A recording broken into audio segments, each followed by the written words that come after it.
Voter তালিকা সংশোধনের চাপ, রাতভর কাজের শেষে অসুস্থ ভাতারের বিএলও, তবু দায়িত্বে অটল রবীন্দ্রনাথ রায়।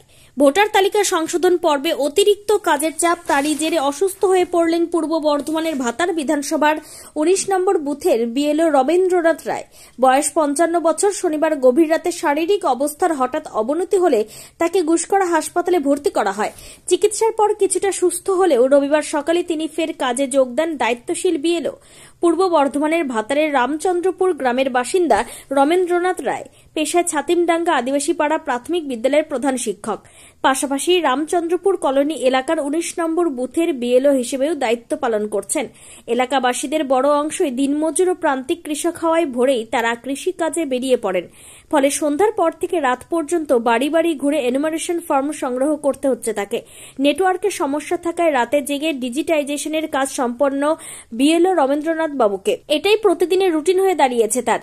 স্ত্রী আশালতা দেবী জানান, শনিবার গভীর রাত 2:30 নাগাদ হঠাৎ বুকে ব্যথা ও বমি ভাব অনুভব করলে রবীন্দ্রনাথ বাবু তাকে ডাকেন। তড়িঘড়ি স্থানীয়দের সহায়তায় গাড়ি ভাড়া করে তাকে গুসকরা হাসপাতালে নিয়ে যাওয়া হয়।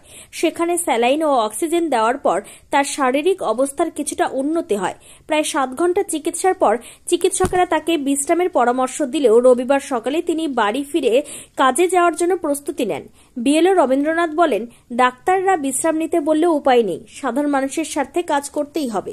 তার এই অদম্য নিষ্ঠা ও কাজের প্রতি একাগ্রতা এলাকাবাসীর মধ্যে প্রশংসা কুড়িয়েছে। পূর্ব বর্ধমানের ভাতার থেকে শেখ মিলনের report, crime press Bengal news. সমগ্র দিনই আমাদের কাজ করতে হয়, ফিল্ডে বিভিন্ন রকম কাজ করতে হয়, কারণ 6টা পাড়া আছে, 6টা পাড়া আমার বুথে।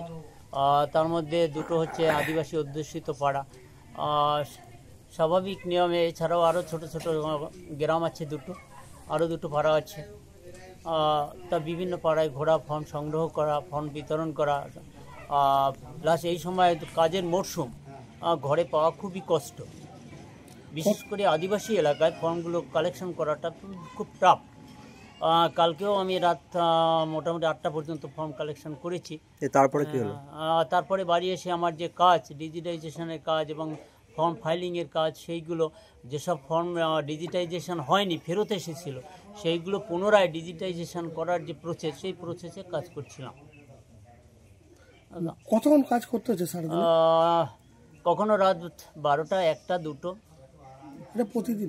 প্রায় দিন, এই 1 মাস ধরে এভাবেই। কালকে কি হলো হঠাৎ শরীরে হঠাৎ যেটা হলো, কাজ করতে করতে হঠাৎ মাথা ঘুরছিল।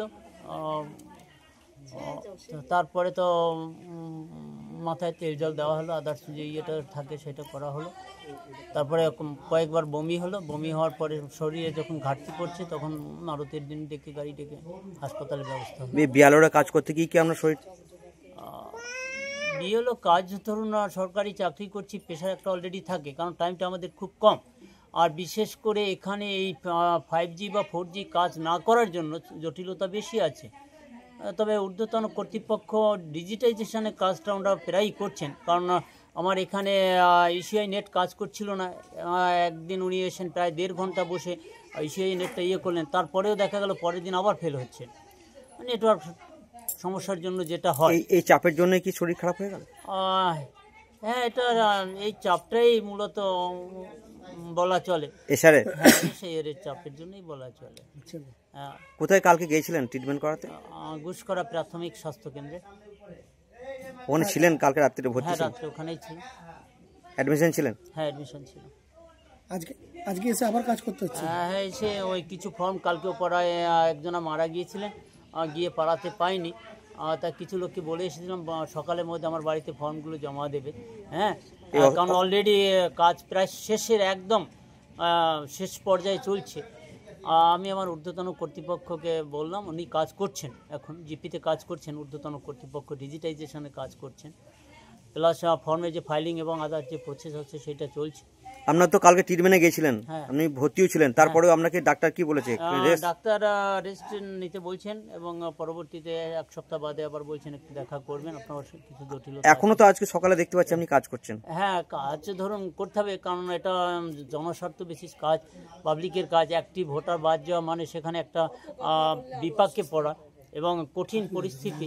সাধারণ মানুষের এসআইআর মানেই তার জীবনযাত্রা। এই যে সাধারণ মানুষ যিনি বসে আছেন আমার পাশে, একদম প্রান্তিক খেটে খাওয়া মানুষ, হ্যাঁ, এখানে এরা বহু পুরুষ ধরে বাস করছে, অথচ দেখা গেছে এখানকার বহু মানুষেরই কোনো লিঙ্কেজ নেই, কোনো নাম নেই এদের, মানে এরা মূলত এখানকার বাসিন্দা। এই সমস্যাটাও ভোগাচ্ছে। তাই আমি চেষ্টা করছি যাতে করে যতটা পারি কভারেজ করতে।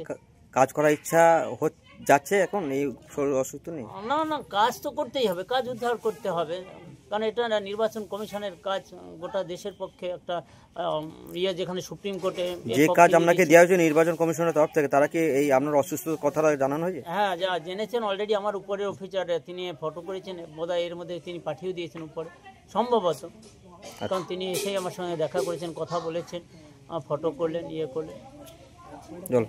আপনার নাম পরিচয়? আমার নাম রমেন্দ্রনাথ রায়। কোন স্কুলের শিক্ষক? সাতিমডাঙ্গা আদিবাসী প্রাথমিক বিদ্যালয়। বিয়ালেরও কত কাজ দিয়েছে আপনাকে? আমার এই পার্টে 1262টি ভোটার আছে। কাজ করতে করতে হঠাৎ করে শরীরটা খারাপ লাগছিল। কিসের কাজ করছিল? এসআইআর এর কাজ করছিল। এসআইআর কাজের চাপে কি অসুস্থ হয়েছিল? হ্যাঁ, চাপে কিছুটা আছে বইকি, কারণ টানা 1 মাস ধরুন কাজ চলছে। ডিজিটাইজেশন, ফর্ম সংগ্রহ করা, ফর্ম জমা নেওয়া, তারপরে সেইগুলো বিভিন্ন যে জটিলতা আছে সেইগুলোকে উদ্ধার করার যে বিভিন্ন প্রসেস আছে, ফর্মগুলো ফাইলিং করা, এইসব কাজের স্বাভাবিক একবারে চূড়ান্ত শেষ পর্যায়ের কাজ চলছে আমার। অলরেডি অ্যাবাভ 90% মতো ডিজিটাইজেশন হয়ে গেছে, কিছু ডিজিটাইজেশন বাকি আছে, সেটা এখন আমার ঊর্ধ্বতন কর্তৃপক্ষ সহায়তায় কাজটা চলছে। এখানে যেটা সমস্যা হচ্ছে, এখানে অলরেডি 5G কাজ করছে না, 2G, যার জন্য নেটওয়ার্কের সমস্যা হচ্ছে। তবে ঊর্ধ্বতন কর্তৃপক্ষ সেটা যথাযথ চেষ্টা করছেন, সাহায্য করছেন। আর যেগুলো কম্পিউটারে ডিজিটাইজেশন সঠিকভাবে নিচ্ছে না, আমি অধিক রাত্রে সেইগুলোই দেখছিলাম যে কী করে সেটা কভারেজ করা যায়। টাইটেল বা অন্য কারণে বা লিঙ্কেজের কারণে বা ফটো যে আছে সেই কারণে ডিজিটাইজেশনের যে জটিলতা ছিল সেইগুলো উদ্ধারের চেষ্টা করছিলাম।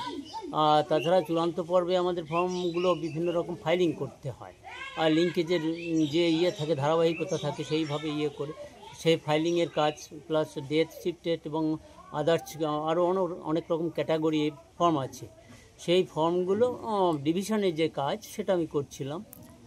করতে করতে হঠাৎ করে প্রচণ্ড মাথা ঘুরে যায়, তারপরে একটু শুয়ে পড়ি, তারপরে অসুস্থতা আসে, বমি হয় বেশ কয়েকবার। তারপরে দেখলাম অবস্থা খুব খারাপ যাচ্ছে, তৎক্ষণাৎ মারুতি ডেকে হাসপাতালে যাই, ওখানে রাতে ট্রিটমেন্ট হয়। ওরা স্যালাইন দেয় প্রথমে, তারপরে অক্সিজেন, শ্বাসকষ্ট হয়, অক্সিজেন দেয়। সকালেও স্যালাইন চলছিল, এখন মোটামুটি সুস্থ আছি। কোন হসপিটালে গিয়েছিলেন? গুসকরা হাসপাতাল। ঊর্ধ্বতন কর্তৃপক্ষ ওনারা এসেছিলেন, হাসপাতালে দেখা করেছে। কষ্ট হচ্ছে? হ্যাঁ, একটু কষ্ট হচ্ছে। উনি কাজ করছেন, উনি বললেন না আপনাকে আসতে হবে না, আপনার অ্যাসিস্ট্যান্ট এলেই হবে। এই যে আপনি কত নম্বরের বিএলও? আমি 19 নম্বর পার্ট, 267 ভাতার। এই যে আপনার চোখে জল কেন? কাজের কি খুব চাপ? চাপ থাকবে, নর্মালি চাপ থাকবে। হেড টিচার, স্কুলে একটা চাপ থাকবে। ধরুন আমার স্কুলের 3টে টিচার অলরেডি তুলে নিয়েছে, এসআইয়ের জন্য 2টো টিচার 2টো দিকে কাজ করছে। একটা টিচার স্কুলের স্টাফ গ্যাপে গেছে, পরীক্ষা এসে গেছে, স্বাভাবিক। কোনো জায়গা থেকে সরকারিভাবে বা কি বলে এটা, আজ এই যে কি নাম যারা দিয়েছে কাজটা? Vote commission, election commission.